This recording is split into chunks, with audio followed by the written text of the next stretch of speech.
Hola a todos, hoy vamos a meternos de lleno en el Código Penal de Bolivia. La idea es desgranar sus principios clave, o sea, los cimientos sobre los que se construye todo su derecho penal.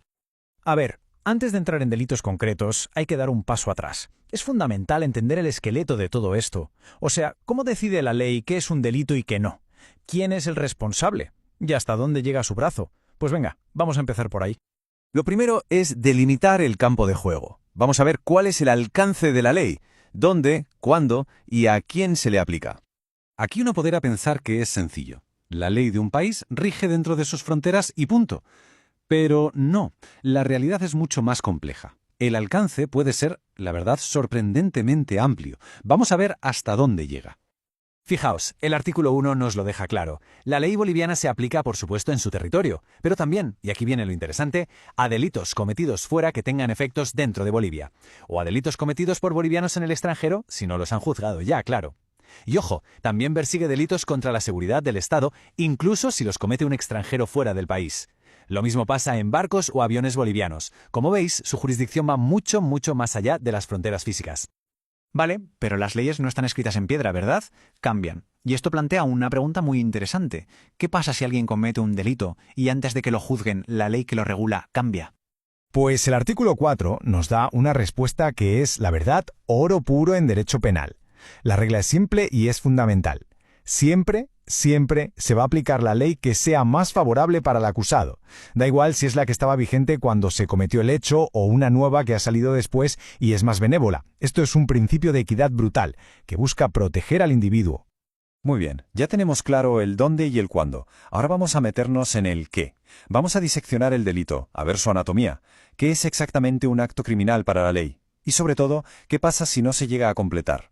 Esta es la pregunta del millón, ¿no? Si alguien intenta hacer algo malo, pero al final no le sale, ¿eso cuenta? ¿Un intento fallido es un delito? Pues sí, y la ley es muy clara al respecto. El código lo llama tentativa, y es básicamente esto. Cuando alguien empieza a ejecutar un delito, hace lo necesario para cometerlo, pero por alguna razón que no depende de él, no lo consigue.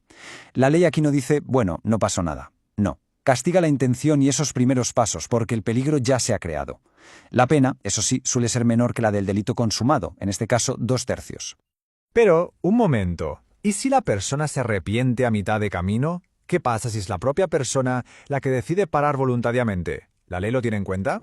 Pues sí que lo tiene en cuenta. ¿Y de qué manera? El artículo 9 es como una vía de escape. Dice que no habrá castigo si la persona, por voluntad propia, abandona el plan, lo que se llama desistimiento voluntario. O si ya ha hecho algo, actúa para impedir que el delito se consume, que sería el arrepentimiento eficaz. Es un incentivo clarísimo para que la gente dé marcha atrás. Vale, hemos hablado de la acción, del acto físico. Pero ahora entramos en un terreno más sutil, pero igual de importante, la mente.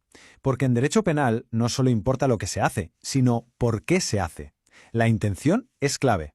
Y esta frase del artículo 13 lo resume todo a la perfección. La culpabilidad y no el resultado es el límite de la pena. ¿Qué quiere decir esto? Pues que lo que de verdad va a marcar la gravedad del castigo no es tanto el daño final que se ha causado, sino el grado de culpa de la persona que lo hizo.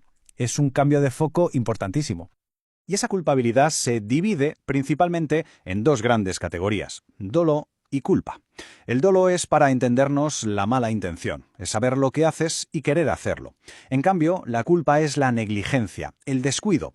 No querías que pasara, pero ocurrió porque no tuviste el cuidado que debías. La diferencia es abismal, y por eso el dolo es la forma de delito que se castiga por defecto, mientras que la culpa solo se castiga cuando la ley lo dice de forma expresa. Ahora vamos a darle otra vuelta de tuerca. ¿Puede ser que algo que parece un delito en realidad no lo sea? ¿Hay situaciones en las que la ley te justifica o te perdona? Pues la respuesta es que sí. El propio Código Penal reconoce que hay circunstancias muy concretas en las que, aunque se haya cometido un acto que normalmente sería delito, la persona queda libre de toda responsabilidad. Y aquí tenemos las más importantes: la legítima defensa, la clásica, ¿no?, defenderse de un ataque; el ejercicio de un derecho o deber, que es cuando actúas cumpliendo con tu trabajo o un deber legal; y el estado de necesidad, que es súper interesante, es cuando causas un mal pequeño para evitar uno mucho más grande e inminente. En todos estos casos, la ley entiende que la acción estaba justificada. Luego tenemos la inimputabilidad. El nombre asusta un poco, pero la idea es sencilla. Se refiere a alguien que en el momento de cometer el hecho no tenía la capacidad mental para entender que lo que estaba haciendo era ilegal. ya sea por una enfermedad mental, una grave alteración de la conciencia. En esos casos no se le puede exigir responsabilidad, no hay pena. Y como en la vida casi nada es blanco o negro, también existe un punto intermedio, la semi-imputabilidad. Esto es para los casos en los que la capacidad de la persona no está anulada del todo, pero sí muy disminuida. La ley aquí dice, vale, no estás exento de culpa, pero lo vamos a tener muy en cuenta. Y por lo tanto el juez tiene que reducir la pena. Y para terminar, vamos a ver un último punto clave. ¿Qué pasa cuando en un delito no hay una, sino varias personas involucradas? ¿Cómo reparte la ley las responsabilidades? La respuesta corta es no. Sería injusto, ¿verdad? La ley no mete a todos en el mismo saco. Al contrario, distingue muy bien qué papel ha jugado cada uno en la historia. Básicamente establece una jerarquía. En la cima está el autor, que es quien ejecuta el plan, el que se mancha las manos. Luego está el instigador, que es el cerebro de la operación, el que convence al autor para que lo haga. Ojo, porque al instigador se le castiga como si fuera el propio autor. Y por último tenemos al cómplice, el que ayuda o colabora de alguna forma. A este se le impone una pena, pero reducida. Y todo esto desemboca en un principio que es la piedra angular de todo el sistema. La culpabilidad es individual.